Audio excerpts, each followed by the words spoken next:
राम राम भाई सारे ने। तो आज हमने 2 मॉक टेस्ट दिए हैं। 14 जुलाई 2023 शिफ्ट 3 और हमने 2022 का मॉक टेस्ट दिया है 1 दिसंबर शिफ्ट 3 2022। तो अब हम इसका एनालिसिस करेंगे। 14 जुलाई 2023 शिफ्ट 3 का जो मॉक टेस्ट है इसका हम एनालाइज करेंगे। इसमें नंबर आए हैं हमारे, अभी चेक करते हैं। इसमें टोटल नंबर हमारे आए हैं 105। जीएस के हमने 18 क्वेश्चन सही किए, 18 क्वेश्चन किए थे और जनरल अवेयरनेस के 3 क्वेश्चन किए थे और क्वांटिटेटिव एप्टीट्यूड के 17 क्वेश्चन करे थे और इंग्लिश के 15 क्वेश्चन करे थे जिनमें से 2 गलत हैं। कंटिन्यू टू एनालाइज टेस्ट, ये एप्लीकेशन है टेस्ट बुक नाम की और इस पे अब हम जो अपने अभी टेस्ट दिया है इसको करेंगे एनालाइज। कहाँ हमसे हुई, कहाँ हम बेहतर कर सकते थे। तो रीजनिंग के हमने जो है जितने अटैम्प्ट किए थे वे सारे सही हैं, यानी कि रीजनिंग की एक्यूरेसी 100% है। और जो हमने क्वेश्चन नहीं अटैम्प्ट करे थे, 2 3 4 5 6 7 क्वेश्चन नहीं अटैम्प्ट करे थे, उनको भी देखेंगे। पहले इनको देख लें। अब दे क्या रखा है, 9 3 30 और 10 3 33। तो इसमें क्या है, इसमें अगर हम देखें तो इसमें 30 है। 10 इंटू 3 यानी कि पहला जो वर्ड है उसमें +1 करके सेकंड से मल्टीप्लाई कर दो तो हमारा जो है डिज़ायर्ड रिजल्ट आ जाएगा। ऐसे इसमें 10 + 1 इंटू 3 33, 7 9। अब हम इसमें चेक करेंगे, 7 9 जा 63 और 7 8 जा 56 और 13 3 जा 39। तो ये सही हो गया और लॉजिक में भी यही दिया हुआ है। और ये है फिगर रोटेशन का क्वेश्चन। इसको जो है ज़्यादा प्रॉब्लम नहीं होगी। ये ऊपर वाली साइड पे बना हुआ है, फिर सेकंड साइड पे, फिर थर्ड साइड पे, यानी कि फोर्थ साइड पे बनेगा। सारे ऑप्शन जो हैं, तो पहला ऑप्शन तो वहीं से गलत हो गया। अब ये 3 ऑप्शन बचे। अब इसमें स्क्वायर का देखें तो यहाँ पे लाइट स्क्वायर आएगा, तीनों लाइट हैं। और दूसरा अब इसको चेक करेंगे, ये यहाँ पे ये इधर लाइट आएगा, यानी कि सेकंड और फोर्थ में से एक है। अब इसको चेक करेंगे, 1 2 3 और ये ऊपर आएगा तो ये ऊपर, लेकिन हाइपोटेन्यूज अंदर की तरफ, बाहर की तरफ और अंदर की तरफ होगी इसकी हाइपोटेन्यूज, यानी कि फोर्थ। इसमें जैसे चेक करने का तरीका, ये कंफ्यूजिंग पॉइंट है थोड़ा सा। इसमें चेक इस तरीके से करेंगे, जो ट्राइंगल है इसकी हाइपोटेन्यूज जो है ना ये बाहर की तरफ है, इसमें हाइपोटेन्यूज अंदर की तरफ है, इसमें फिर बाहर की तरफ है और इसमें अंदर की तरफ है। तो ये तो घूमने की हो गई एक्सिस पे, और जो कंप्लीट रोटेशन हो रहा है वो तो एक एक करके जो है क्लॉकवाइज डायरेक्शन में घूम ही रहा है। तो क्वेश्चन नंबर 3, ऑप्शन चेक करो। सबसे पहले 2 ऑप्शन में शुरुआत में W है, 2 में X है। तो PQRSTUVWX, यानी कि 2 बढ़ रहा है, X आ गया, XLXK, यानी कि सेकेंड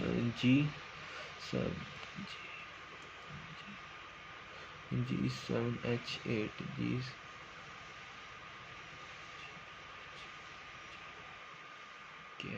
K आएगा, XK। इसमें इसमें 2 बढ़ रहा था, इसमें 1 बढ़ रहा था, तो इसमें आगे चेक करने की ज़रूरत ही नहीं है। तो अब हम आगे चलेंगे। ये सीरीज़ का क्वेश्चन था भाई। तो इसमें ये जो सीरीज़ है, इसमें यहाँ हमने R देखा तो R-OD, यानी कि पहले पार्ट में जो है 5 अक्षर हैं। अब हम इसमें देखेंगे 3 में उसमें M है, तो R के बाद ये M आएगा, यानी कि ये सीरीज़ का क्वेश्चन है। इसमें कुछ ऐसा बताने वाला है नहीं, ये रोटेशनल क्वेश्चन है। इसमें देखो एक बार, इसमें देखना ये है, ये इस तरफ आएगा, यानी कि फर्स्ट ऑप्शन और फोर्थ ऑप्शन, सेकंड और थर्ड तो वैसे ही गलत हो गए।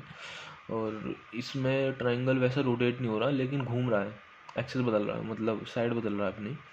इस तरफ आया, फिर इस तरफ आया, अब इस तरफ आएगा, ऊपर आएगा, ऊपर है दोनों तरफ। तो अब हमें चेक करना पड़ेगा, इसको चेक करना पड़ेगा।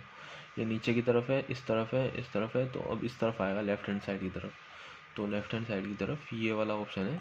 अब नेक्स्ट क्वेश्चन अब हम चलेंगे, तो इसमें दे रखा है 12 8 80 16 10 131।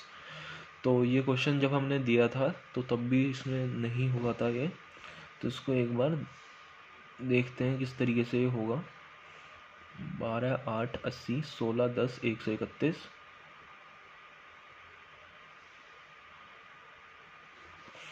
इसका जो है चेक करते हैं हम ऑप्शंस के थ्रू, इसको हम चेक करेंगे लॉजिक इसका।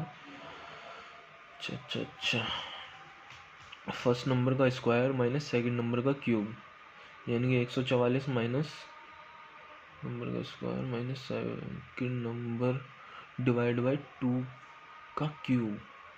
तो बहुत डिफ़िकल्ट सा लग रहा है ये, इसका लॉजिक तो दिमाग में इस तरीके से आना ही नहीं था। 144 4 4 16 64 80 256, इसको 2 से डिवाइड कर, फिर 25 125। ओहो, ये लॉजिक था इसमें।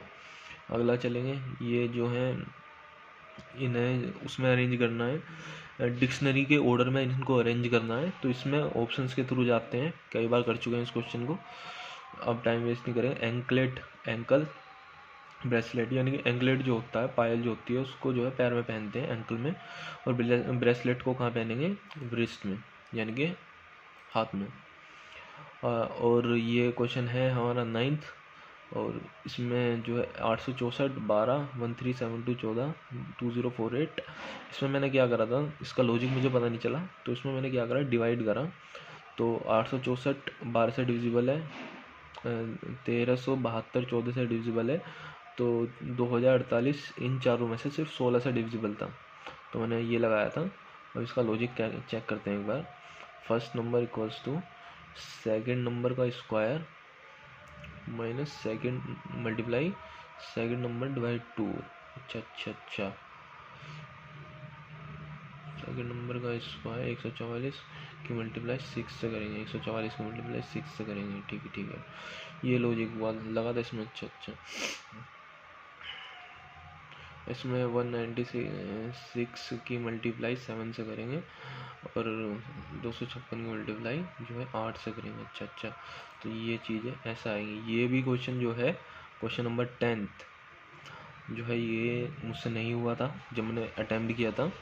तो MOC और MKW, SELG, MOC से MKW बन रहा है, यानी कि अगर डायरेक्ट जाए तो चेंज नहीं हो रहा, लेकिन इसमें चेंज हो रहा है दूसरे वाले में, तो ये लॉजिक नहीं है। सी से जाएंगे, इसको जो है ना अपोजिट करते हैं। एम का अपोजिट 13 + 1, ओ का अपोजिट है -1, सी का अपोजिट है 27 में 24। अच्छा, अपोजिट से ही बनेगा ये अपोजिट से बनेगा। MOC माइनस, इसमें MOC NLX, यानी कि ये अपोजिट है, और -1 -1 हाँ, उस टाइम पे अपोजिट ध्यान में नहीं आया, अब हो गया क्वेश्चन। ये मिरर का क्वेश्चन था। मिरर का क्वेश्चन तो इजी होता है, मिरर के क्वेश्चन में कुछ नहीं होता है। मिरर का क्वेश्चन हुआ, पेपर कटिंग का क्वेश्चन हुआ, ये सबसे इजी क्वेश्चन है, और डाइस का क्वेश्चन हुआ। और जो टाइम कंज्यूमिंग क्वेश्चन है वो मैथ्स के होते हैं, उसके जो रीजनिंग में जो मैथ्स आती है, इन तीनों में 3 एक तरफ होंगे और 4 एक तरफ होंगे, ये कोई इशू नहीं है, इसको सोल्व कर सकते हैं आसानी से। और ये जो है, ये वाला क्वेश्चन नहीं हुआ था, plant is written by NRDV। हाँ तो गाइज, काफ़ी सोचने के बाद भी हमको इसका नहीं मिला है उत्तर। आई थिंक इसमें भी अपोजिट का होगा कोई चक्कर। अब 1 मिनट इसको मैं पॉज करके अपोजिट। हाँ तो गाइज, अभी जो मैंने सोल्व करा, अभी टेस्ट देने के बाद, यानी कि मॉक टेस्ट देने के बाद अभी सोल्व करा, तो मैंने क्वेश्चन खुद से ही कर लिया। इसमें कोई ऐसा नहीं था, ये ऐसा क्वेश्चन पहले भी सोल्व कर चुका हूँ मैं, लेकिन उस टाइम दिमाग में नहीं आया। इसमें जो है मेन वर्ड, जो बीच का वर्ड है प्लांट ए जो है, उसमें तो +3 होगा, और जो ये है शुरुआत के 2 वर्ड हैं वे एक्सचेंज होंगे अपनी तरफ, और NRT एक्सचेंज होंगे अपनी तरफ +2 होने के बाद। ठीक है, तो इसमें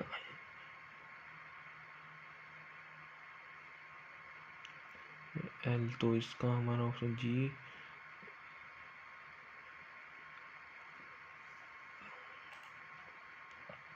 देखो बिल्कुल वही लॉजिक है, बीच वाले में +3, इनमें +2 करके एक्सचेंज कर दिया गया।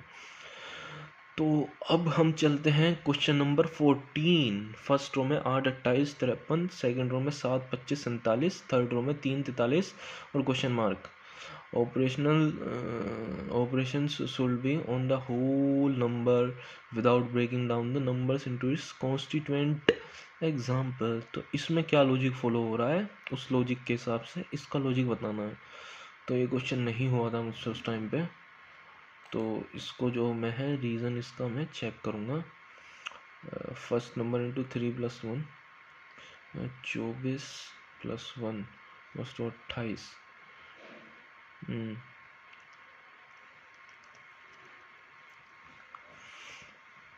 काफ़ी टफ लॉजिक है भाई इसका। तो इस पहले नंबर के 3 से मल्टीप्लाई करके +1 करके इसमें ऐड करना है, और ठीक है इसकी 39 40 यानी 83 आएगा इस हिसाब से। तो ठीक है भाई। और ऐसे क्वेश्चन में जो अजीब अजीब सी डिजिट दिखाई देती है ना, इसमें से इसको माइनस करो तो 1 2 3 4 ये नहीं कि डिफरेंस सेम होगा, 3 में डिफरेंस सेम होगा, 1 में डिफरेंस अलग होगा, वही आंसर होगा।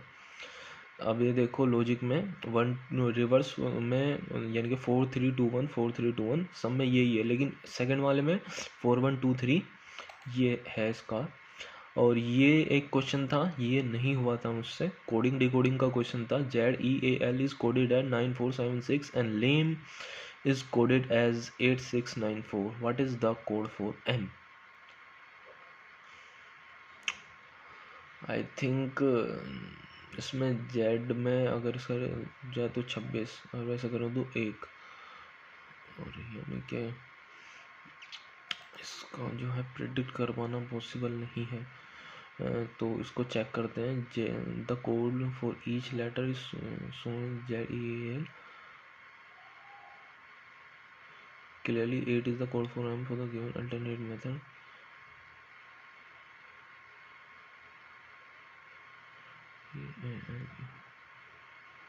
अच्छा अच्छा अच्छा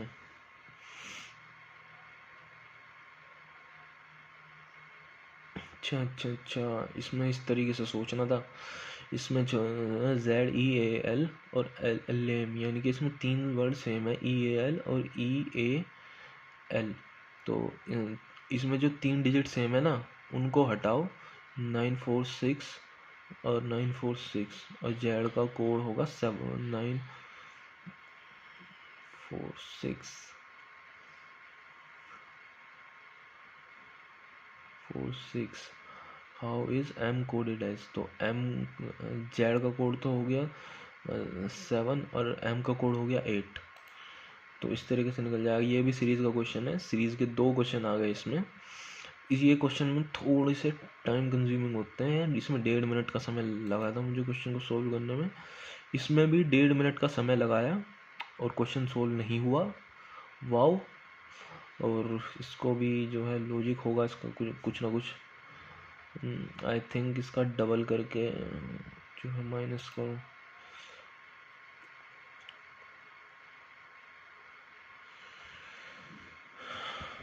तो इसमें जो लॉजिक है वो ये है। काफ़ी अटपटे अटपटे से लॉजिक थे इसके। तो फर्स्ट और सेकंड नंबर को प्लस करके 2/3 कर दो, 117 2/3 = 117 2/3। अच्छा अच्छा, फर्स्ट और सेकंड नंबर को प्लस करो, 2/3 से मल्टीप्लाई करो तो 30 आ जाएगा। ठीक है ठीक है। और क्या दे सकता है एग्जामिनर इसमें? एग्जामिनर इस क्वेश्चन में जो है ऐसे दे सकता है जैसे कि इन दोनों को सम करो, मल्टीप्लाई 2 से करेंगे तो डिजिट मैच हो गई, 4 से करेंगे तो डिजिट मैच हो गई। तो एक स्टेप जाने के लिए उसने फ्रैक्शन वैल्यू उठाई है, उसने जो है फ्रैक्शन वैल्यू उठाई है एक स्टेप जाने के लिए। जैसे ही इन दोनों का सम करेंगे और मान लो 3 से डिविजिबल है या 2 से डिविजिबल तो नहीं है, 3 से डिविजिबल है, 3 से डिविजिबल करके और फिर उसमें चेक करेंगे तो हो जाएगा। ऐसे ही पॉइंटों में भी दे सकता है, पॉइंटों में भी दे सकता है 0.2 4.5 इस तरीके से। या फिर एक की मल्टीप्लाई करेगा किसी उससे और दूसरे को प्लस या ऐड करवाएगा। ठीक है, एक की मल्टीप्लाई करेगा 3 से, दूसरे को 2 से, और दोनों को माइनस करवाएगा या ऐड करवाएगा। ये ब्लड रिलेशन का क्वेश्चन है। ये तो काफ़ी इजी होते हैं क्वेश्चन, इनमें तो कोई दिक्कत नहीं है। ये भी जो है ये भी कर दिया था, सिंपल क्वेश्चन है। प्लस की जगह ये जो है सिंबल्स रख के मैथमेटिक्स के सोल्व करना है, आंसर आ जाएगा। इसमें जो है कौन सा करेक्ट है, कौन सा जो है सिंबल्स की सीरीज़ करेक्ट है। तो एक एक करके रख रख के देखनी है, कोई ट्रिक है नहीं। तो रख रख के देखेंगे, जोन सी भी आ गई वो उस पर टिक कर देंगे। और ये मिरर का इजी क्वेश्चन है, तो मिरर का इजी क्वेश्चन है, इसको जो है बनाएंगे। इसका जो है पहला तो नहीं है, दूसरा भी नहीं है, तो इसका जो है हमारे पास ये होगा इसका थर्ड। कोई लॉजिक एक्सप्लेनेशन नहीं होता इनका, तो देखने का और प्रैक्टिस ही है। ऐसे ये स्टेटमेंट और कंक्लूजन वाला, स्टेटमेंट और कंक्लूजन है, इसमें करते हैं इसको वेन डायग्राम से। इजी क्वेश्चन है, ये मिरर का क्वेश्चन है जो नहीं हुआ था मेरे से। इसमें देखते हैं अभी कौन सा सही है। मुझे इसमें कोई सा भी सही नहीं लगा उस टाइम पे, ये क्वेश्चन ही गलत लग रहा था मुझे। अच्छा, मैंने क्वेश्चन ठीक से समझा नहीं, तो मैंने ये नहीं देखा। विच of the answer figure is the exact mirror image of the given problem figure when the mirror is held at the right side. अच्छा, मैं सोच रहा था इसमें कौन सी जो है मिरर इमेज सही है, मैंने पहले वाला नहीं देखा। अरे यार, यही गलती है जो मॉक टेस्ट में पता चलती हैं, इसका वो बताना था। तो इसका जो है मैं अभी बताऊं तो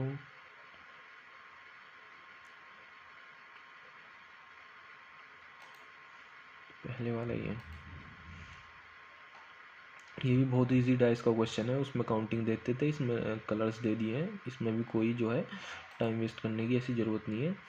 तो अब हम चलते हैं अपने सेक्शन पे, जनरल अवेयरनेस के सेक्शन पे, जिसमें से हमने 3 क्वेश्चन अटैम्प्ट किए हैं।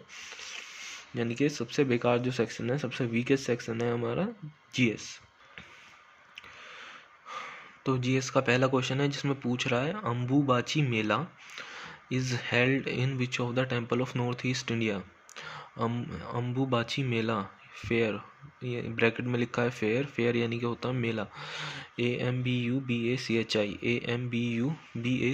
Ambubachi Mela is held in which of the temple of north east India. तो ये है हमारा कामाख्या का जो मंदिर है उसमें अंबुबाची मेला लगता है। ये असम में है, गुवाहाटी में, कामाख्या। तो इसको जो है डिटेल में थोड़ा सा समझेंगे, क्या पता डिटेल में से फिर कहीं से क्वेश्चन बन जाए। तो Ambubachi Mela, it is held in Kamakhya temple which is located in Guwahati Assam. It is held in Kamakhya temple which is located in Guwahati Assam. तो ये क्या कह रहा है, ये कह रहा है कि जो मेला है वो गुवाहाटी में, असम में जो है वहाँ लगता है। मॉनसून सीज़न में ये मेला लगता है, usually in the month of June और जुलाई के महीने में, and marks the annual menstruation of goddess Kamakhya. Kamakhya Devi का मंदिर है, स्त्रियों के लिए है सिर्फ ये, जो एनुअल मेंस्ट्रुएशन है उसको सेलिब्रेट करने के लिए।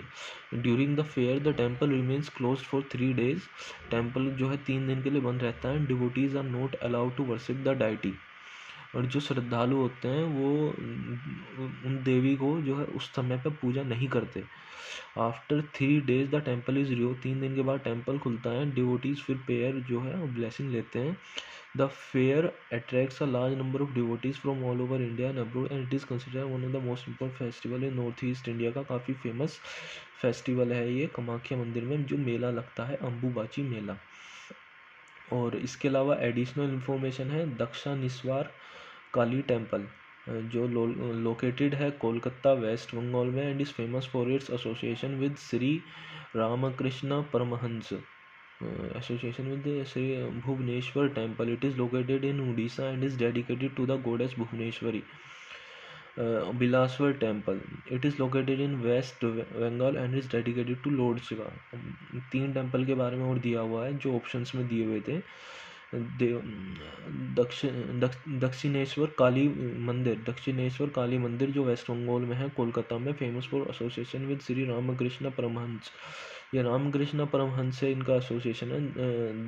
Dakshineswar Kali Mandir, Bhubaneswari temple, it is located in Orissa and is dedicated to the goddess Bhubaneswari से रिलेटेड है, Bhubaneswari temple. Bileshwar temple, it is located in waste Bengal and is dedicated to lord Shiva. Bileshwar temple located in lord Shiva, ठीक है। Question number 2, Which of the following group of state recorded very high population growth rate during 2001 and 11 census in India? ये जो question आया है ये static GK का question है, जो है पॉपुलेशन के रिलेटेड जो क्वेश्चन होता है। तो इसमें विच of the following recording very high population के हिसाब से डिसेंडिंग ऑर्डर में अरेंज करना है, जो कि मैंने किया नहीं था। तो मतलब असेंडिंग ऑर्डर में अरेंज करना है। सबसे पहले मेघालय, अरुणाचल प्रदेश और अंत में बिहार। और इसमें देखते हैं सेंसस में से आया है क्वेश्चन। 2001 से 2011 तक के जो सेंसस हुए हैं, census of India was the 14th and 15th census of India respectively. The 2001 census was conducted on February 1, 2001. 2011 census was conducted on March 1, 2011. Meghalaya, Arunachal Pradesh, Bihar recorded a very high population growth rate. Meghalaya, Arunachal Pradesh, Bihar में जो very high population growth, जो population grow हुई है पिछले 10 सालों में, वो मेघालय, अरुणाचल प्रदेश, बिहार में सबसे ज़्यादा देखी गई है। मेघालय में ग्रोथ रेट है वो 27.8% से ग्रोथ जो हुई है। अरुणाचल प्रदेश में जो ग्रोथ हुई है वो 25% हुई है। बिहार में जो ग्रोथ हुई है वो 25.1% हुई है, उसमें 25.9% हुई है। तो जो अरेंजमेंट हुआ वो जो है इस तरीके से हुआ। तो ये सेंसस पे क्वेश्चन आया था। A wealthy person in the early Vedic period में जो वेल्दी पर्सन को क्या बोलते थे।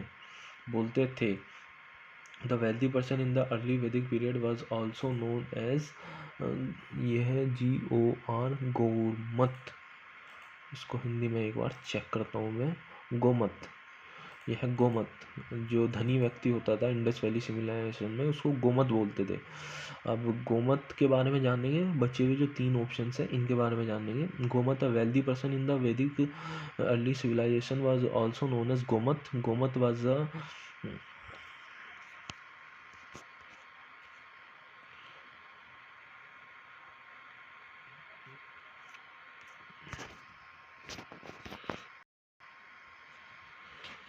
wealthy person in early civilization was a term used to describe a rich and influential person in the society. Society में इन्फ्लुएंस लोगों के लिए जो है वो मत थी। GO संस्कृत वर्ड मत को लिया गया, means those were considered a similarity in the period and earning a large status. तो इंडस वैली सिविलाइजेशन में गोमत को जो है हम के लिए रिलेट करते थे, और ये संस्कृत गया है। और इसमें जो है गोमती से ये आया।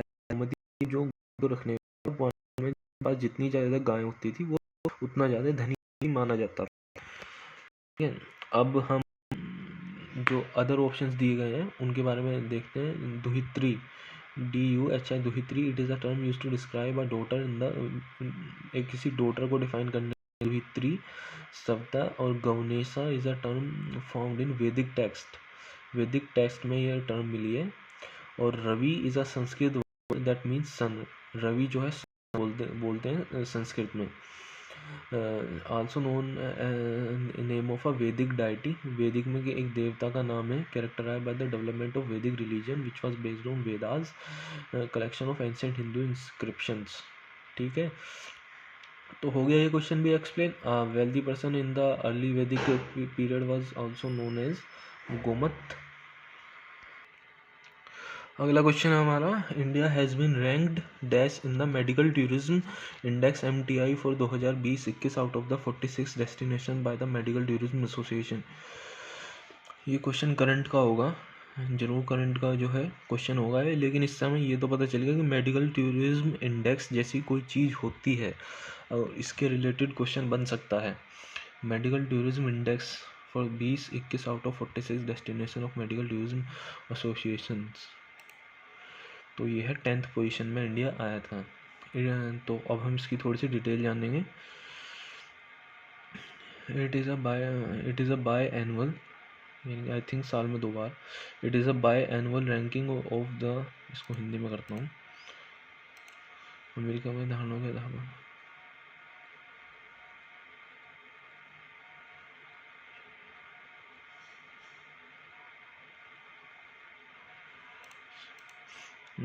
साल में 2 बार होने वाली रैंकिंग है, ranking of international health care destination based on America perception, America के परसेप्शन पे बेस्ड है ये।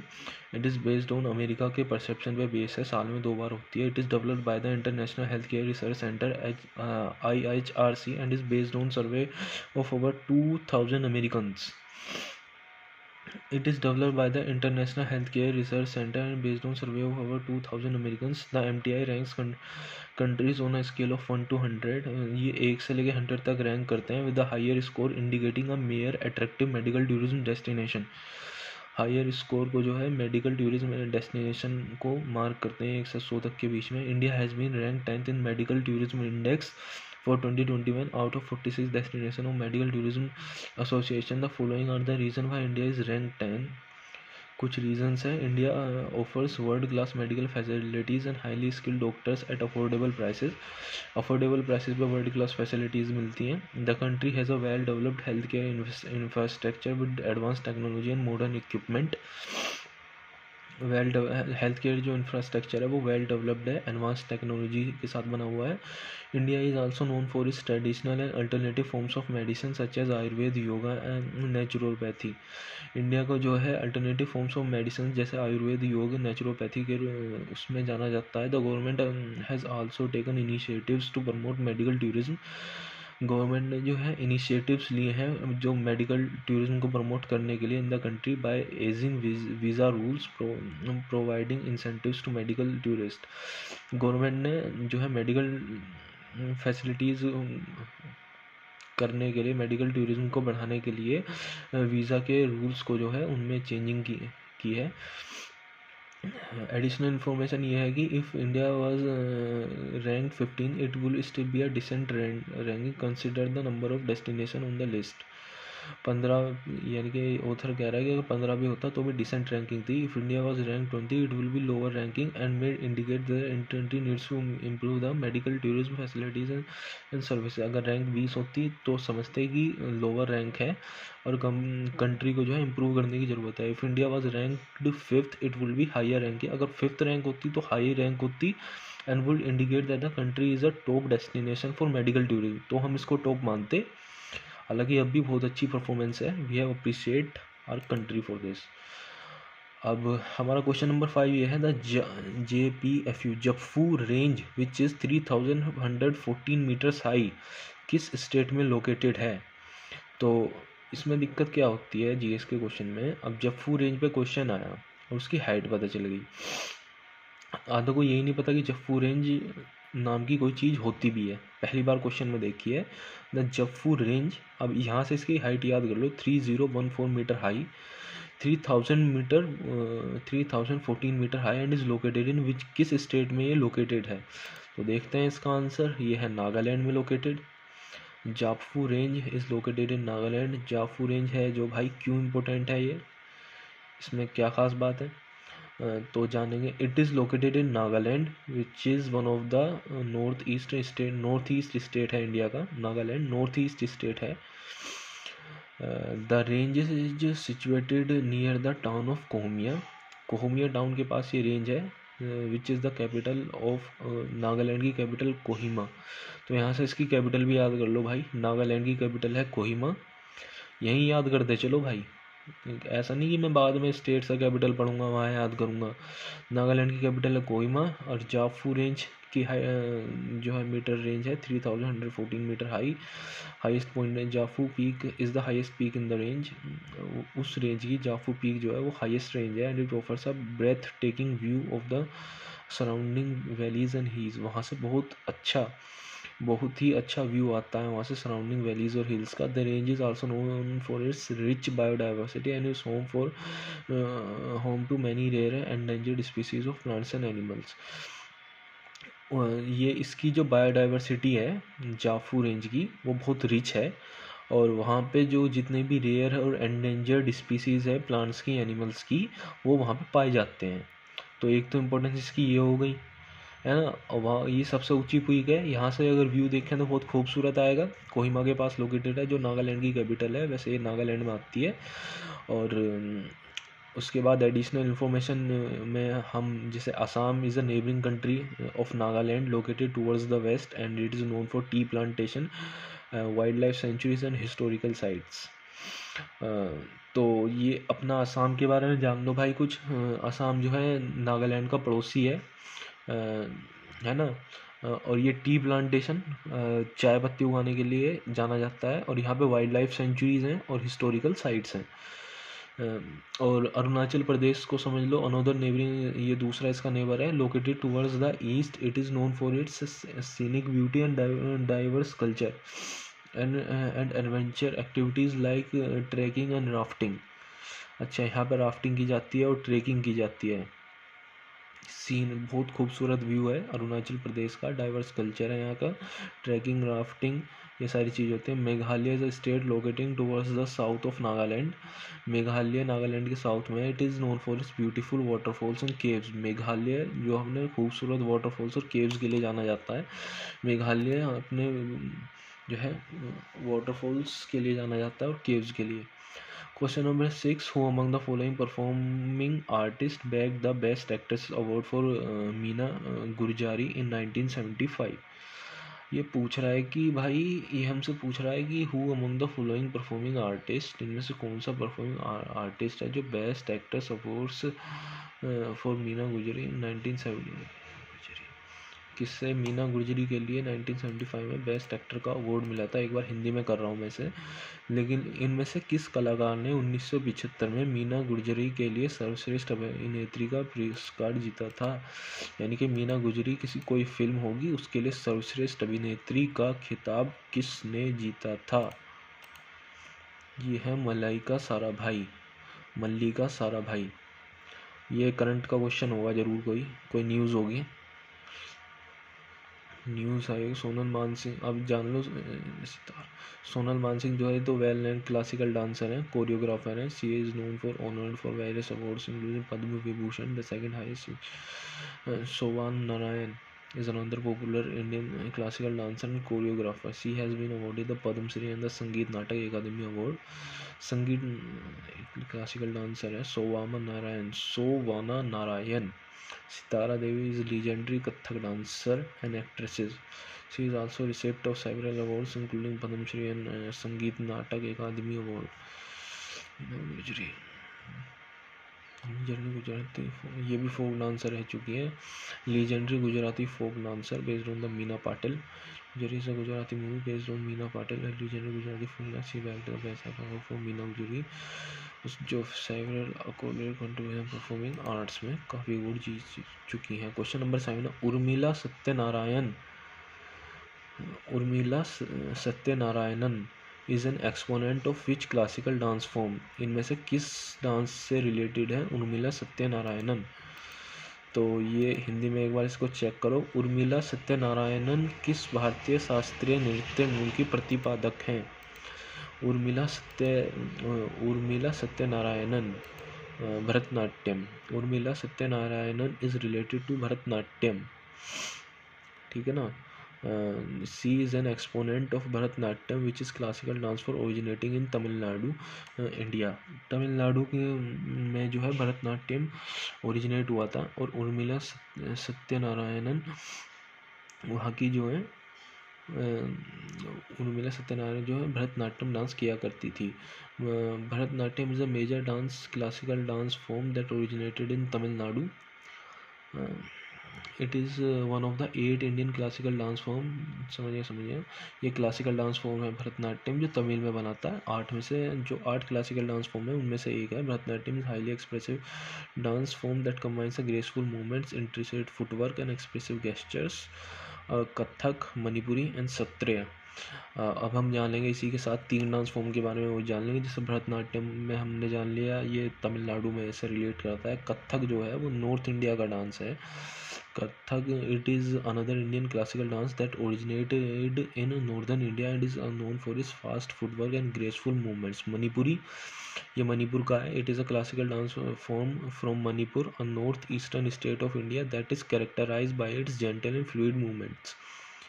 of Kshatriya. It is a classical dance form from the Assak and northeastern state of India, and it is characterized by devotional and spiritual themes and performed by the monks in monasteries. ठीक है, monks के द्वारा क्षत्रिय dance को perform किया जाता है। तो भाई हमारा अगला क्वेश्चन है क्वेश्चन नंबर 8। इसको पहले समझेंगे फिर इसको जो है डिटेल में समझेंगे। When was the secretary of state for India made responsible for the government of British India government responsible for the government of British India by the bringing about changes in home minister. तो question में क्या पूछ रहा है, when was the secretary of state for India made responsible for the government of British India by bringing about changes in India के secretary of state को कब responsible बनाया गया था होम मिनिस्ट्री में चेंज लाने के लिए for the British of India. तो इसका आंसर जो है अभी हम चेक करते हैं क्योंकि हमें पता नहीं है। 1858 में in 1858 British government pass the government of India act. 1858 में ब्रिटिश जो गवर्नमेंट है उसने government of India act pass किया which transfer the administration of India from the East India Company to the British crown. Government of India act आया, British India pass the government of India act 1858। 1858 में government of India act आया जिसके तहत जो power east India company पे थी वो Britain के पास चली गई। इसका जो रिजल्ट हुआ, as a result the secretary of state for India was made responsible for the government of British India by bringing about changes in the home government. इसमें सेक्रेटरी ऑफ स्टेट को जो है रिस्पॉन्सिबल बनाया गया ये सब changes के लिए सेक्रेटरी ऑफ स्टेट को जो है रिस्पॉन्सिबल बनाया गया। This act also एबोलिश्ड the East India company and establish the British Raj in India. इस एक्ट के बाद ईस्ट इंडिया कंपनी को जो है इस्टेब्लिश किया गया, ब्रिटिश राज इंडिया में आ गया। 1858 ब्रिटिश इंडिया वो 1858 में ये एक्ट आया था गवर्नमेंट ऑफ इंडिया एक्ट। 1833, 1857 और 1813। अब कुछ इम्पोर्टेंट क्वेश्चन है, कुछ एक्ट्स के बारे में दिया हुआ है, यही याद कर लो इसे। बाद में जब मैं पॉलिटी पढ़ूंगा जब याद करूंगा, तो ऐसा तो होता नहीं, अभी से यही याद कर लो। 1833 this was the 5 year when the charter act was passed which abolish the monopoly of the East India company in the trade with India. 1833 में अभी इसको मैं हिंदी में करता हूँ, 1 मिनट। चार्टर एक्ट को समझने के लिए, यह व्यवस्था जब चार्टर अधिनियम पारित किया गया जिसने भारत के साथ व्यापार में ईस्ट इंडिया कंपनी को एकाधिकार को समाप्त कर दिया। 1833 में चार्टर एक्ट पास किया गया और जिसमें जो है ईस्ट इंडिया कंपनी को जो एकाधिकार था व्यापार का इंडिया के साथ उसको ख़त्म कर दिया गया। चार्टर एक्ट 1933 और चार्टर एक्ट 1933 में जो ब्रिटिश ईस्ट इंडिया कंपनी का जो एकाधिकार था कि इंडिया से व्यापार करने का, उसको जो है ख़त्म कर दिया गया। फिर 1857 में this was the year of India rebellion of 1857 which led to the end of rule of East India company in India but did not result in significant changes in the administrative of India. Indian rebellion act of 1857 में क्रांति जो हुई थी उसमें जो है east India company का राज खत्म हुआ था। 1813 this was the year when the charter act was passed which made some minor changes in administrative India but did not transfer the responsibility of the government of India to the Secretary of State for India. Charter Act passed 1813 में। ठीक है। Which waterways provides connectivity with mainland India through India-Bangladesh protocol route? Which waterway provides connectivity with mainland India through the India-Bangladesh protocol route? कौन सा waterways जो है India Bangladesh को connectivity provide करता है? NW2 शायद ये करंट का क्वेश्चन है, उस टाइम में करंट में टॉपिक चल रहा होगा तो वहीं से ये क्वेश्चन उठ के आ गया। NW2 stand for national waterway. National highway तो सुना होगा, नेशनल वाटरवे आधु ने पहली बार सुना होगा। National waterway 2 is a waterway that connects mainland India with Bangladesh through the India-Bangladesh protocol route. It is a 710 km long waterway that runs along the Brahmaputra river from Sadhya Sadhya in Assam to Dhubri and along with Ganga Bhagirathi Hooghly river system from Halda in West Bengal to Kolkata। तो यहाँ से question में हमसे पूछ रहा है कौन सा वाटरवे है, इसको डिटेल में समझेंगे। कौन सा वाटरवे है जो कनेक्ट करता है मेनलैंड इंडिया को बांग्लादेश से, बांग्लादेश प्रोटोकॉल रूल NW2, ठीक है ना। अब इसको डिटेल में समझेंगे। इस stand for national waterways 2 is a waterway that connects mainland India with Bangladesh through the India Bangladesh protocol root. ये 710 किलोमीटर का वाटरवे है जो ब्रह्मपुत्र रिवर के अलोंग चलता है from Sadiya in Assam to Dhubri and then went along to river Bhagirathi Hooghly river system from Haldia in waste Bengal to Kolkata. अब NW10, NW15 और NW83 को हम जान लेते हैं थोड़ा सा। जो अदर ऑप्शन हैं इस क्वेश्चन के उनके बारे में जान लो। Refers to the national waterway 10 which is Amba river in Maharashtra, ये अम्बा रिवर है महाराष्ट्र में। और दूसरा NW15 Bakreshwar Mayurakshi river in waste Bengal and 83 Rajpuri creek in Maharashtra. अब क्वेश्चन नंबर 10 ये है। In 2021 the Indian men's cricket team defeated Australia at the Gabba Stadium in a test match, becoming the only cricket team to defeat Australia in Brisbane since। ये current का question है। Current में जब India ने Australia को match हराया था उस टाइम पे 1988 से ऑस्ट्रेलिया वहाँ से मैच नहीं हारी, तो ये न्यूज़ बनी थी। तो न्यूज़ के बेस पे ये वाला क्वेश्चन आया है। तो इसमें तो ज़्यादा कुछ है नहीं समझने के लिए। तो अब हम चलते हैं अपने 11th वाले क्वेश्चन में। The fundamental duties were added to the constitution of India by the dash amendment. Fundamental duties को जब कॉन्स्टिट्यूशन में ऐड किया गया तो कौन सा अमेंडमेंट था? 42nd amendment. The fundamental duties were added to the constitution of India by the 42nd amendment in 1976। 1976 में फंडामेंटल ड्यूटीज़ को 42nd अमेंडमेंट एक्ट के तहत ऐड किया गया था। अगर सन पूछने लगा तो 1976, अमेंडमेंट पूछने लगा तो 42। और बल्कि ये भी पूछा गया कि किस प्रधानमंत्री का शासन था इंडिया में जब ये फंडामेंटल ड्यूटीज़ को ऐड किया गया। The amendment was vote in during emergency period, emergency के दौरान इसको लाया गया and was responsible to the perceived breakdown of civic sense and morality in the country. The fundamental duties are set of moral obligation that are expected of every citizen of India, and they were added to the constitution to promote national unity and a sense of responsibility among citizens। Citizens के अंदर एकता लाने के लिए, sense of responsibility, जिम्मेदारी लाने के लिए कि भाई नागरिकों के सिर्फ अधिकार ही नहीं होते, उनकी कुछ जिम्मेदारी भी होती हैं। The fundamental duties are not enforceable by law, but they serve as a reminder of the responsibility। उनके किसी लॉ के तहत उन्हें नहीं लागू किया जाता कि भाई ज़बरदस्ती है, लेकिन उनको जो है एक जिम्मेदारी के तौर पे लोगों को करना चाहिए। The other options given in the question are not correct। The 73 Amendment Act was related to पंचायती राज। जो अदर 3 ऑप्शन दिए गए हैं उनको समझ लो। 73rd जो अमेंडमेंट है वो पंचायती राज से रिलेटेड है। 34th अमेंडमेंट जो है वो इलेक्शन ऑफ द प्रेसिडेंट से रिलेटेड है। प्रेसिडेंट के इलेक्शन से जो अमेंडमेंट रिलेटेड है वो 34th अमेंडमेंट है। 44th अमेंडमेंट जो है power of the parliament. 44 amendment act to amend the constitution.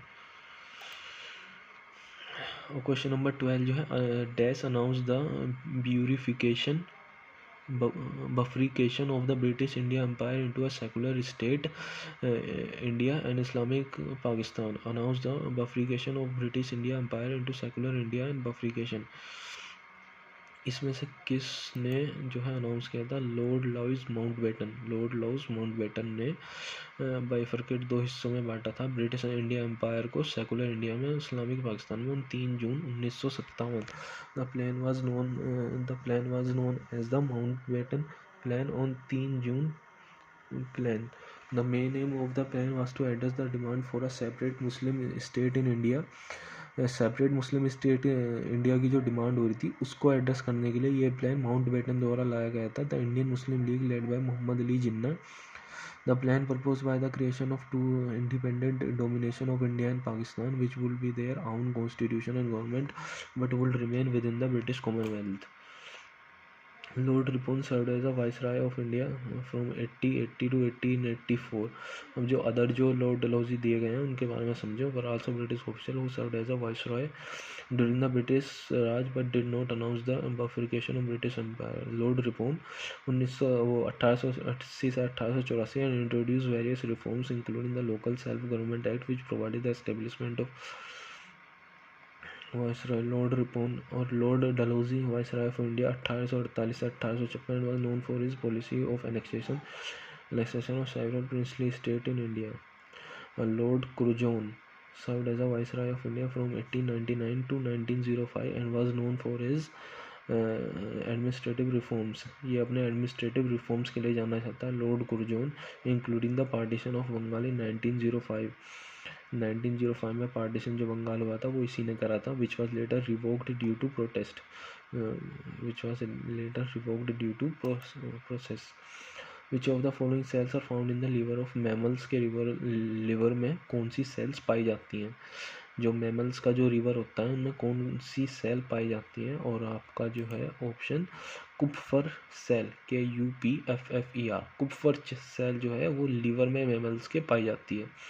अब इसके बारे में जानेंगे। Kupffer cells are found in the liver of mammals. Kupffer cell are specialised macrophages found in the liver responsible for removing foreign substance such as bacteria and old red blood cells from the blood stream.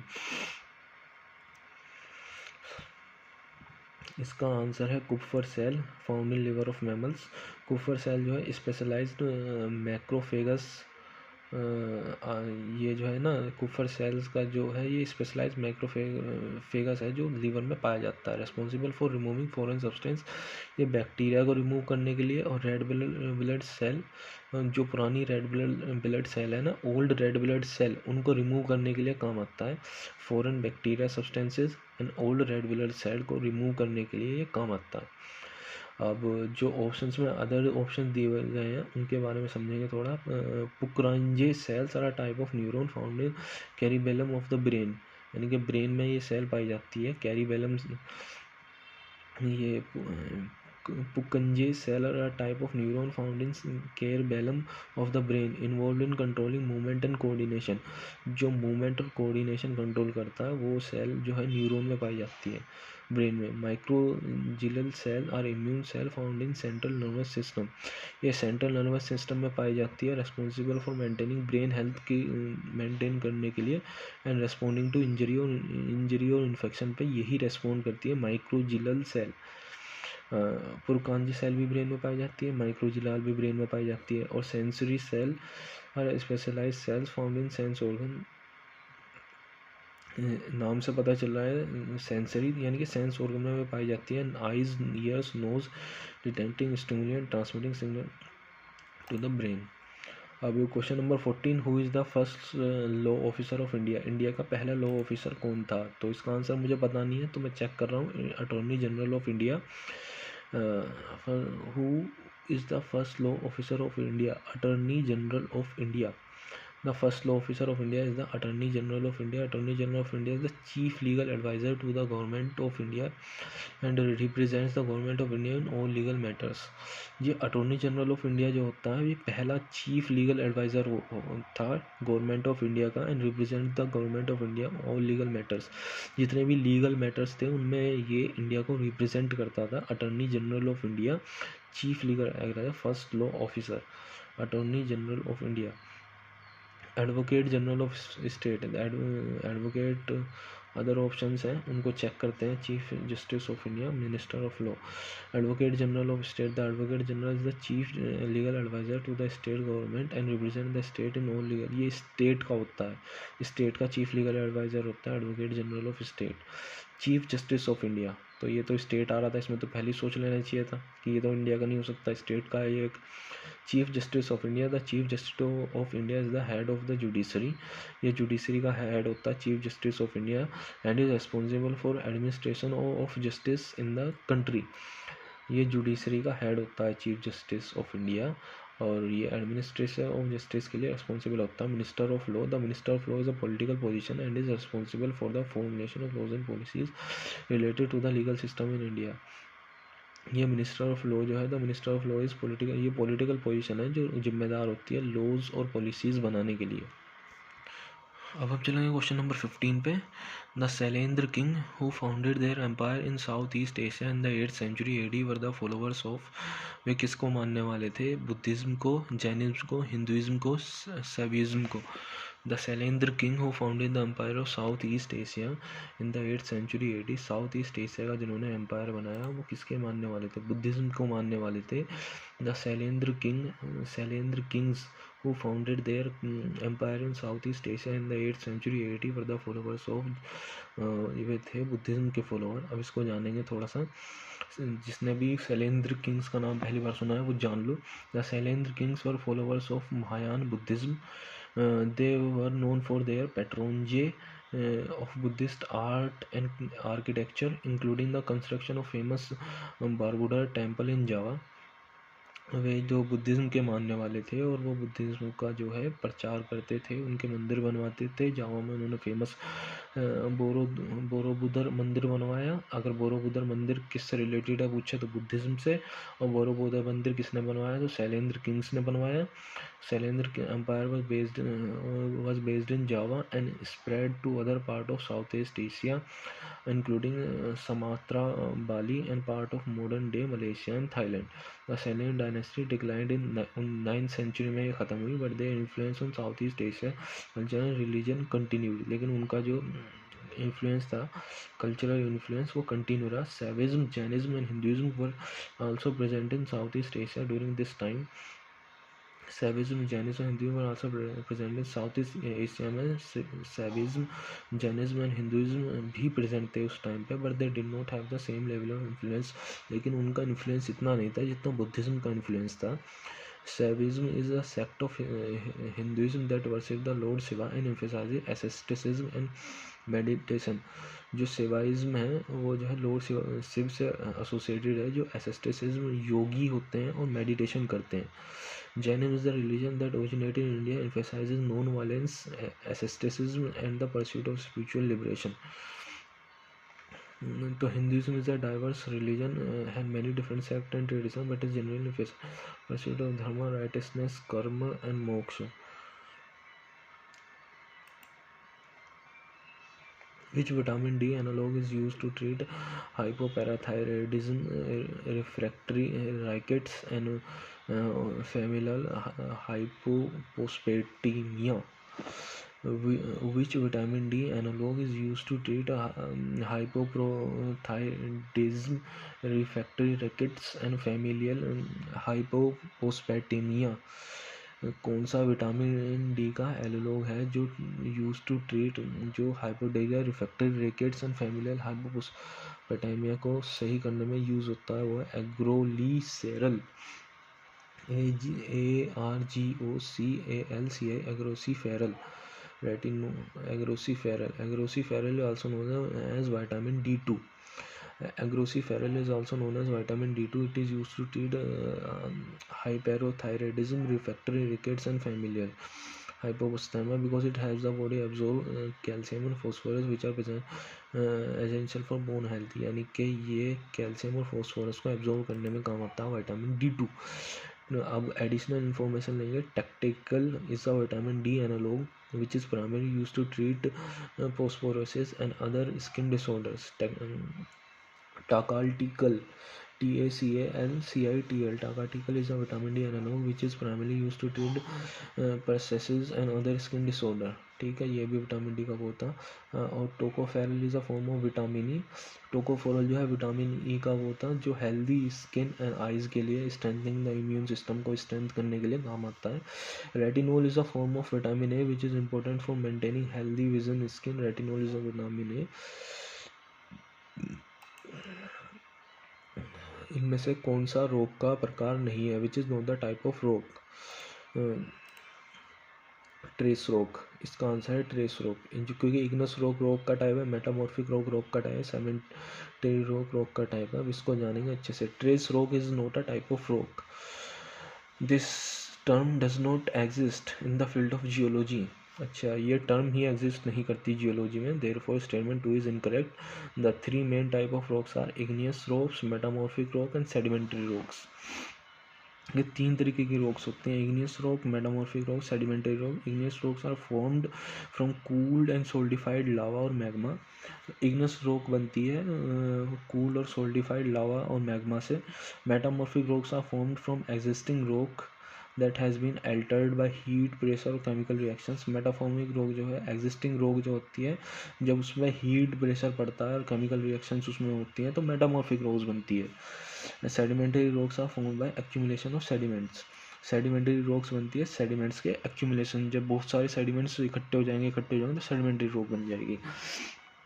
Question में पूछा था कौन सा rock का type नहीं है, तो trace rock, क्योंकि ट्रेस रॉक जैसी टर्म जियोलॉजी में नहीं होती, यानी कि रॉक्स की स्टडी को जियोलॉजी भी बोलते हैं। इसका मतलब trace rock is not a type of rock, it does not exist in geology. तो इग्नियस रॉक जो है वो सोलिडिफाइड लावा और मैग्मा से बनती है, और सेडिमेंटेशन रॉक जब बहुत सारे सेडिमेंट्स इकट्ठे हो जाते हैं तो वो उससे बनती है। मेटामॉर्फिस रॉक जब बहुत पुरानी रखी हुई रॉक्स उस पर हीट, प्रेशर और जो है बहुत सारी केमिकल रिएक्शंस होती हैं तो वो तब बनती है। अब कुछ जान लो एक्स्ट्रा, जो इग्नियस रॉक है can be further classified into intrusive and extrusive. Intrusive मतलब form inside the earth crust के अंदर बनने वाली, formed on the earth crust, जो अर्थ क्रस्ट पे बनेगी वो एक्सट्रूसिव। तो इग्नियस रॉक के 2 प्रकार हैं, इंट्रूसिव और एक्सट्रूसिव, जो अर्थ क्रस्ट के अंदर बनेगी और जो अर्थ क्रस्ट के मतलब जो अर्थ के सरफेस पे बनेगी वो एक्सट्रूसिव। और metaphoric rocks can be further classified into foliated और non foliated types having a layered और बैंडेड अपीयरेंस। और sedimentary rocks can be further classified into clastic और केमिकल और organic. Clastic form broken fragments of other rocks, दूसरी rocks के broken जो है fragment से बनने वाली। And precipitation of minerals, form from precipitation of mineral की प्रेसिपिटेशन से बनने वाली उसको chemical fragmentation, chemical sedimentary rock बोलते हैं। और organic formed from the remain of living organism के रिमेन से बनने वाली ऑर्गेनिक। इनमें से कौन सा प्लेयर है जो जैवलिन थ्रो से रिलेटेड है, वो नीरज चोपड़ा है का। ये करंट पे बना हुआ क्वेश्चन है, क्योंकि जो है गोल्ड मेडल जीता था 2018 एशियन, 2018 कॉमनवेल्थ, 2020 टोक्यो ओलंपिक्स में जो जैवलिन थ्रो में हाँ नीरज चोपड़ा ने गोल्ड मेडल जो है वो जीता था। और from which Latin word is the block elements calcium derived, in which of the following elements word block elements derived. Block element किस वर्ड से ड्राइव हुआ है? लेटिन वर्ड से कैल्शियम ड्राइव हुआ है। लेटिन किस वर्ड से कैल्शियम ड्राइव हुआ है? Calc, CALX। अब हम इसके बारे में थोड़ा सा जानेंगे भैया। तो एस ब्लॉक का एलिमेंट है कैल्शियम, एस ब्लॉक का एलिमेंट है calcium. Calcium is derived from the Latin word calx, calx means limestone और चोक। कॉल्स का मतलब होता था कि लाइमस्टोन और chalk, which is white sedimentary rock. जो वाइट सेडिमेंट्री रॉक है, सेडिमेंट्री रॉक का पिछला क्वेश्चन में आया है अभी, वाइट सेडिमेंट्री रॉक है composed primarily of calcium carbonate. जो प्राइमरी कैल्शियम कार्बोनेट जिसमें ज़्यादातर पाया जाता है calcium carbonate. Calcium is a chemical element with the symbol Ca and atomic number 20। Calcium का एटॉमिक नंबर है 20। It is a reactive material that forms dark oxide nitride layer which exposed to air. Calcium is essential for living organism particularly in cell physiology. Calcium जो है बहुत important है living organism के लिए, और cell physiology में बहुत important है। तो अब question number 2, calum is not a Latin word and has no relation to calcium. Coleus is a genus of flowering plant, no related to calcium. Calcio या Italian word for football, no relation to calcium. यानी Coleus is a genus of flowering plant, genus for flowering plant. ये question number है 20। In the following development financial institution DFI in the correct chronological order according to the year they were set up. जिस year में वे बने थे उस हिसाब से उन्हें लगाना है। Arrange the following development financial institution DFI in the correct chronological order according to the year they were set up. तो इसका भी आंसर मुझे नहीं पता है, मैं इसको चेक करूँगा भाई। तो ये अब हम इसको देखते हैं। Insurance finance corporation of India 1948 में बना था। Industrial credit investment corporation of India 1955 में बना था। IDBI बैंक 1964 में बना था। Industrial development bank of India IDBI industrial financial corporation of India 1948, IDBI bank सबसे बाद में 1964, industrial credit investment corporation ICICI bank 1955, 1955 first और सेकेंड। तो अगला हमारा क्वेश्चन है कि हमारा जो who among the following was the chief guest of India in the 74th Republic day celebration. 74th Republic day celebration पे कौन चीफ गेस्ट था? 74th, यही करंट का क्वेश्चन है ये पक्का।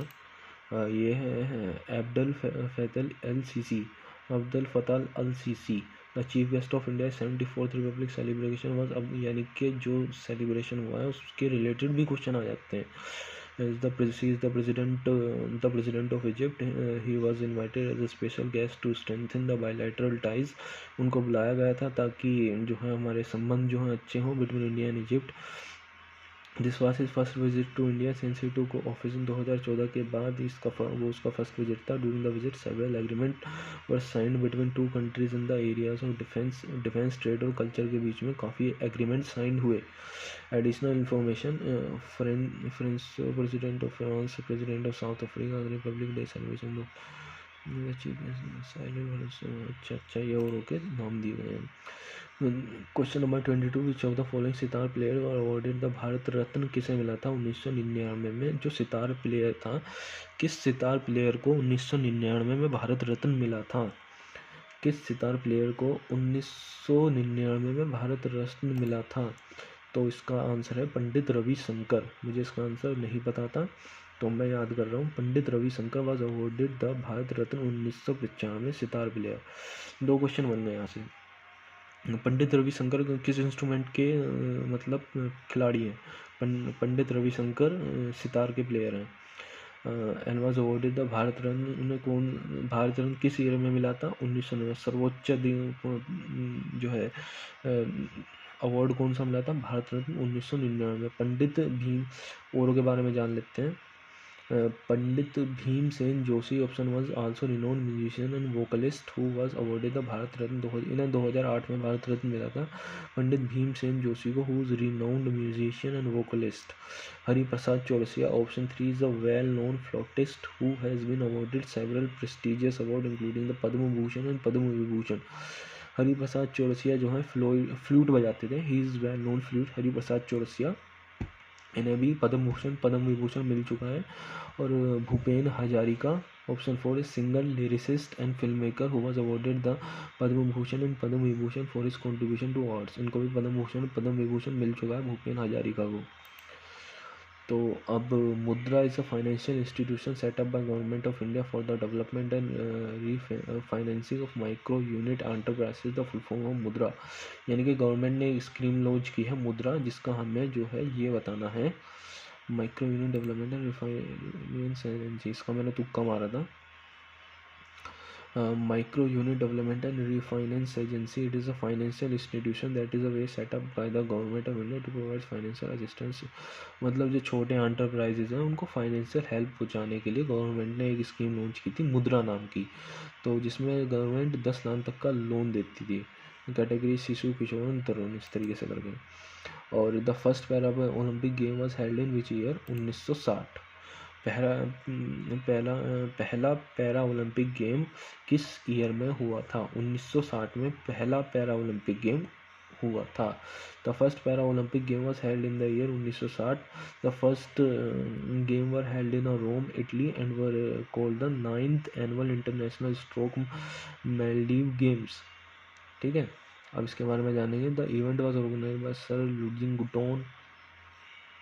Paralympic Games have since grown to become the world's largest sport event for athletes with disabilities. अच्छा, I think ये जो एथलीट्स हैं जिनको डिसेबिलिटीज़ हैं उनके लिए पैरा ओलंपिक गेम जो है वर्ल्ड का सबसे लार्जेस्ट स्पोर्ट्स है। Only feature 400 participant in 23 countries.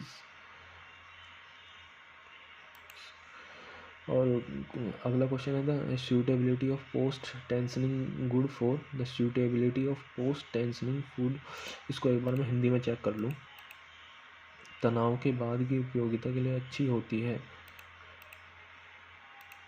For tensioning is good for long spans and spans, break spans.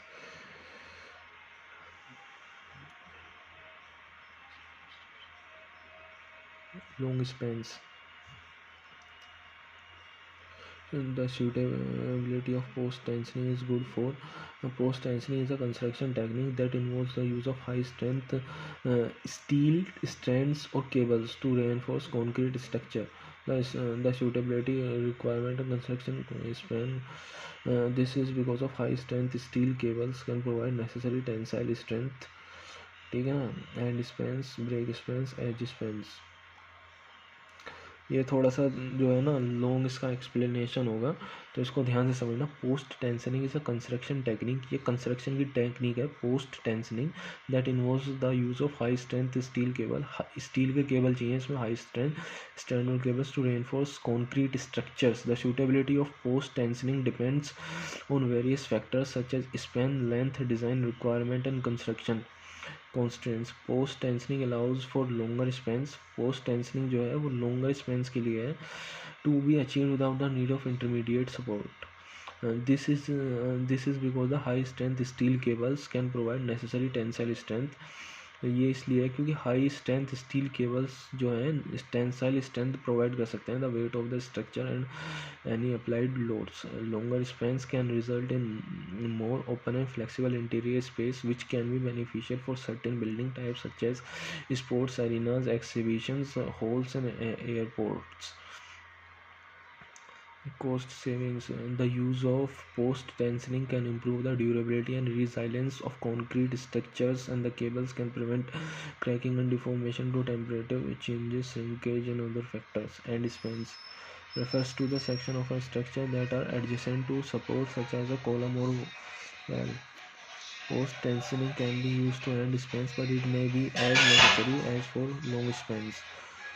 तो ये सारे स्पेंस हैं, एंड स्पेंस है, ब्रेक स्पेंस है, एज स्पेंस है. Edge span is a structure that are located at the perimeter such as balcony and the cantilever slab. तो राम राम भाइयों, अभी मैथ्स का सेक्शन हम सोल्व करेंगे. मैथ्स का सेक्शन इसी शिफ्ट का मैथ्स का सेक्शन है. पहला क्वेश्चन है, Virat can complete a work in 30 days and Daniel is 60% more efficient than Virat to complete the same work. वो 60% एफिशिएंट है तो पहले उनकी एफिशिएंसी निकालो, फिर टोटल वर्क निकालो और डैनियल उससे डिवाइड कर दो. सिंपल इस तरीके से क्वेश्चन हो जाएगा. ये क्या हो गया, सिंपल इस तरीके से क्वेश्चन हो जाएगा.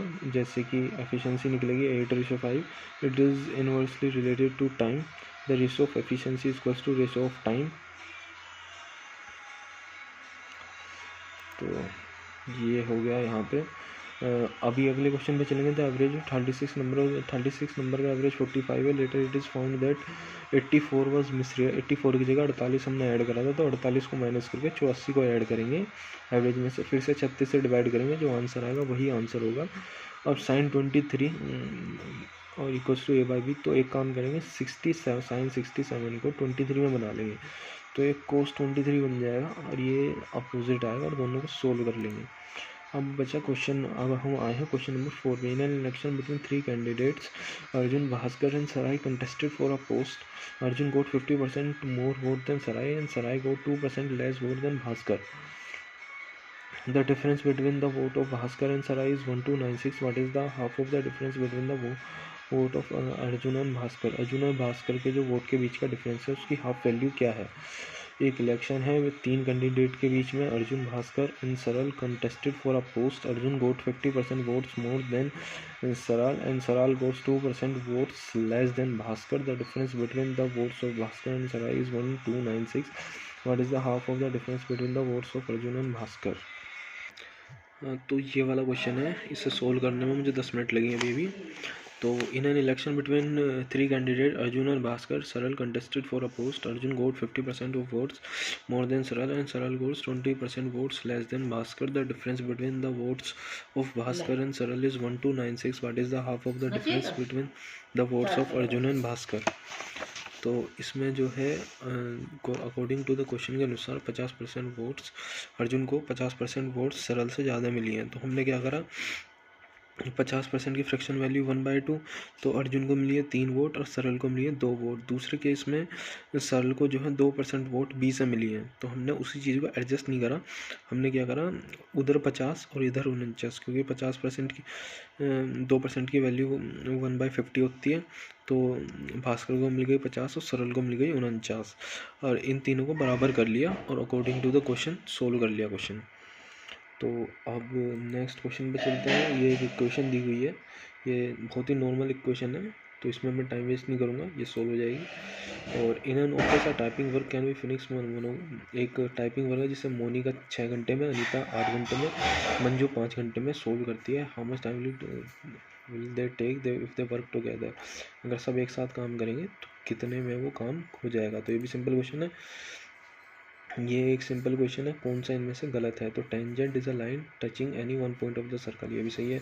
अ line where which intersect two distinct point of a circle is called tangent, ये गलत है, तो option third is wrong. So A's efficiency is twice as that of B, and A can work only for 8 hours a day, while B can work for 12 hours a day. If A can finish a work in 12 days, then how many days can finish the same work? Question में दिया हुआ है ए की efficiency, ये वाला question पहले किया हुआ है। ए की एफिशिएंसी है, ए की एफिशिएंसी ट्वाइस है बी से, और ए जो है 8 घंटे काम करता है, 8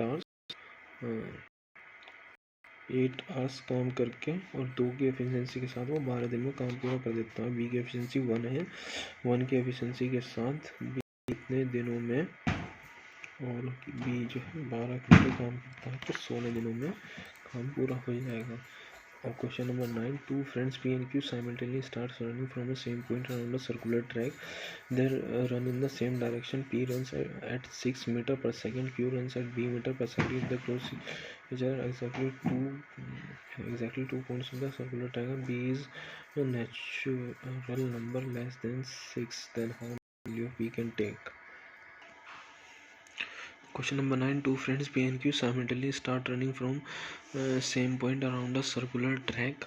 They run in the same direction. If P runs at 6 meter per second and Q runs at b meter per second, if they cross each other at exactly 2 points on the circular track, and b is a natural number less than 6, then how many values can be take. तो इसमें एक concept है जो मैंने question करानी और मुझे समझने में अभी 10-15 मिनट लगे इसे, मेरे लिए बिल्कुल नया कंसेप्ट था अभी है। तो जैसे कि वो पूछ रहे हैं एक सर्कुलर ट्रैक है, इसमें कितने नंबर ऑफ टाइम्स ये कितने नंबर ऑफ प्लेसेस पे ये मिलेंगे, 2 जगह 3 जगह, मतलब कितने नंबर ऑफ टाइम्स ये मिलेंगे, है ना, कितने नंबर ऑफ टाइम्स जो है इन 2 पॉइंट्स, एग्जैक्टली 2 पॉइंट्स, कितने पॉइंट्स पे ये मिलेंगे। तो अगर दोनों अपोजिट डायरेक्शन में भाग रहे हैं तो उनके स्पीड का जो रेशो है उसका सम करो, उतने नंबर ऑफ टाइम्स मिलेंगे। दोनों जो है सेम डायरेक्शन में भाग रहे हैं तो उनके स्पीड का जो है डिफरेंस लो, उनके स्पीड के रेशो का डिफरेंस लो, उतने नंबर ऑफ टाइम्स ही मिलेंगे, क्योंकि टाइम सेम है, टाइम जो है दोनों एक साथ भाग रहे हैं तो टाइम सेम है, तो स्पीड और डिस्टेंस का रेशो सेम हो जाएगा। टाइम सेम है तो स्पीड और डिस्टेंस का रेशो जो है सेम हो जाएगा। If they cross each other, तो उसमें बी की वैल्यू कम लेनी है, 2 टाइम वो दे रखा है तो ए की ऐसी वैल्यू टाइम दे रखा है। If a dealer professing to sell his good at a cost price of ₹950 gram weight for 1 kilogram, 1 kilogram की जगह 950 ग्राम दे रहा है, तो उसको कितने का फ़ायदा हुआ। 50 बाई 950, उतने से इसको डिवाइड कर लो, आंसर आ जाएगा। ठीक है, डीलर 950 यूज़ कर रहा है 1 किलोग्राम की जगह, तो कितने का उसको फ़ायदा हुआ। A trader allows a 20% trader discount and 30% cash discount of the cost is the list. हाँ, तो ये क्वेश्चन है हमारा, ट्रेडर अलाउज अ ट्रेड 20% का डिस्काउंट एंड 30% का cash discount if the list price is ₹1200, यानी कि मार्क प्राइस है 1200, तो सेलिंग प्राइस क्या होगी। तो ये दो डिस्काउंट है, इन दोनों का जो है एक डिस्काउंट निकाल लेंगे और उसकी जो है सेलिंग प्राइस की वैल्यू आ जाएगी। x plus 1 upon x equal to 7, then the value of x की पावर 6 plus 1 upon x की पावर 6. ये भी इजी क्वेश्चन है, ये भी हो जाएगा. The current page of Siberian Asi Tarun there is a 5 raised to 7 to value and the ratio of the ratio is under presentation now. ये भी इजी क्वेश्चन है. A man invests a total sum of rupees 10, within a part of the sum invest at 10% simple interest and per annum and the remaining 15% per annum is the total interest occurred to him in 2 years which the sum of invested 15% and the sum invested at 15%.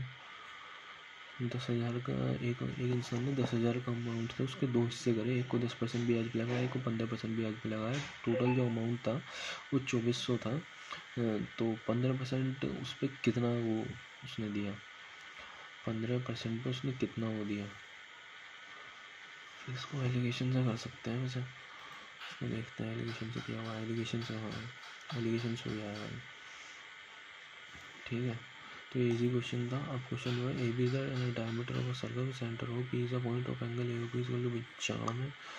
Angle A O P is 95 and angle O B P अच्छा ये यहाँ से निकाल के इसको ऐसे कर देंगे तो ये हो जाएगा. ये क्वेश्चन है टफ थोड़ा सा. If cos beta upon sec alpha equals to 15 and sign beta upon sec alpha equals to 16, then the value of sine square beta is